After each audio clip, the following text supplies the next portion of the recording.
Welcome to Graphic Policy Television GPTV. I'm Brett. We're going over Wizkid's Month 4 OP prize, the Hieracosphinx. I'm not sure if I'm pronouncing that right.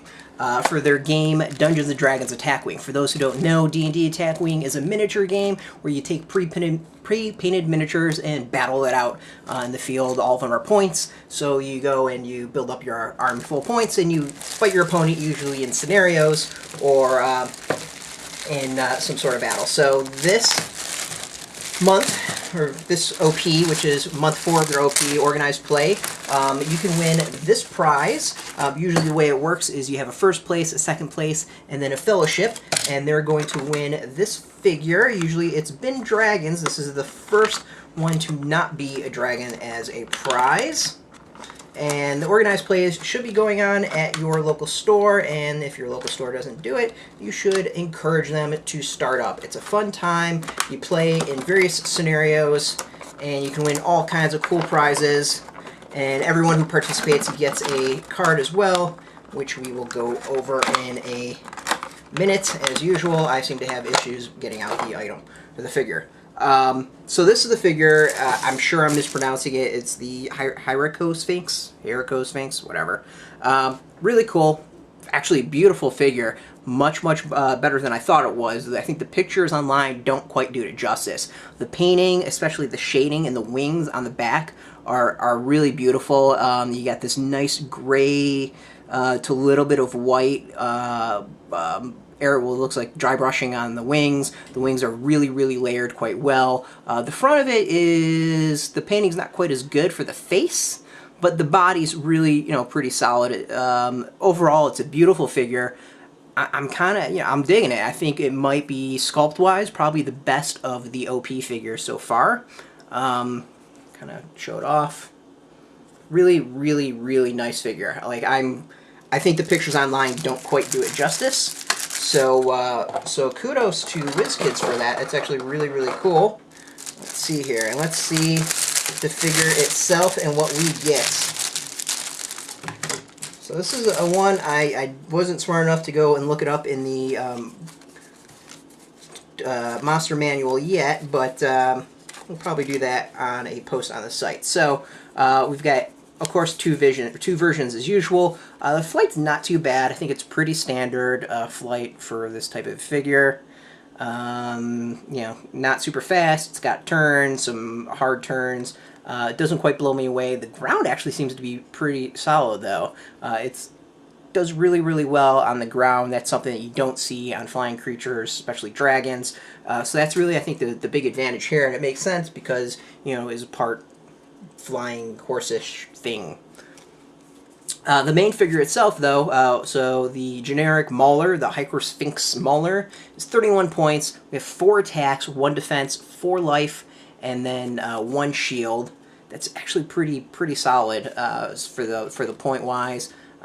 2 bite is melee is the distance in front, and then for 41 points we get the named Seti Ram. Seti Ram rolls +3 defense dice against spell attacks. So that's pretty solid if you're in a group that, a lot of people are using a lot of spell attacks. Spells have become pretty popular in my area. That one, though, for 41 points, also has 4 attacks, 2 defense, 4 life, and 1 shield. So you get a little bit better defense, but that magic defense is pretty keen.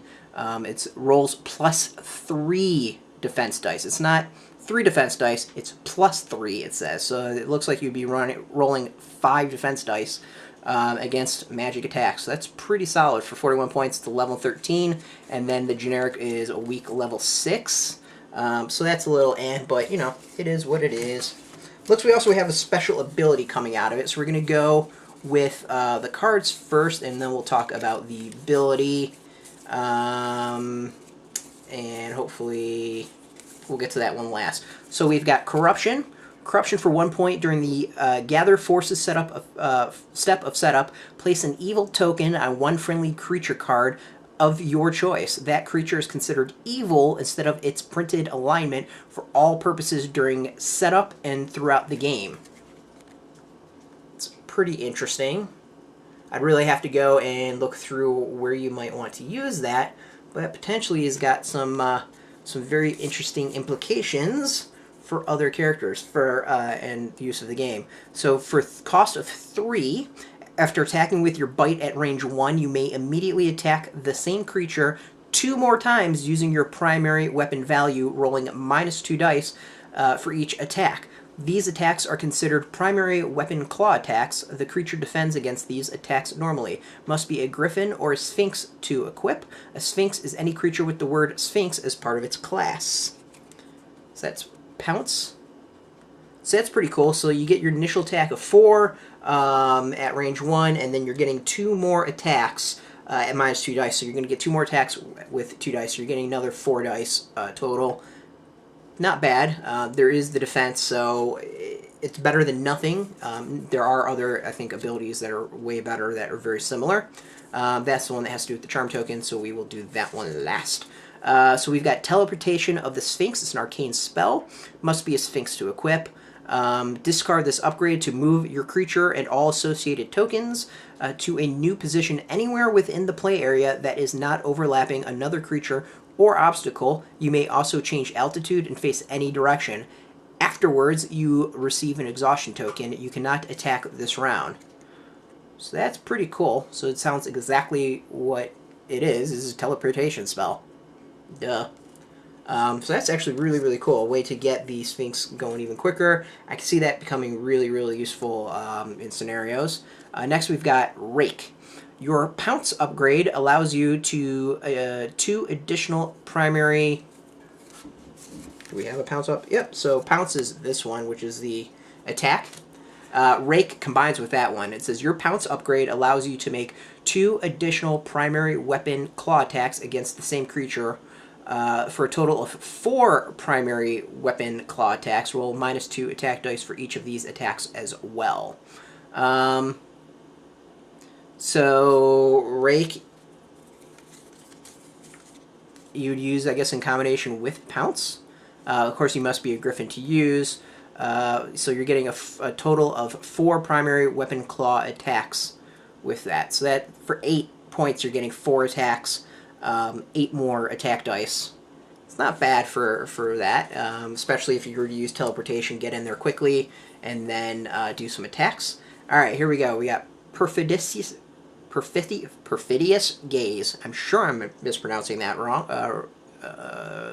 This is range 3, it's cost 5. So you place 2 timers on this upgrade to make a 2 dice attack against 1 creature at range 1 to 3 in your forward arc, who also has you in its forward arc. This attack penetrates armor. If you inflict at least 1 damage against the creature, it sustains no damage but receives a continuous effect below. The affected creature receives a charm token.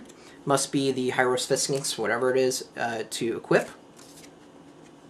And then the charm token allows you, the creature who placed the charm token selects the charmed creature's maneuver.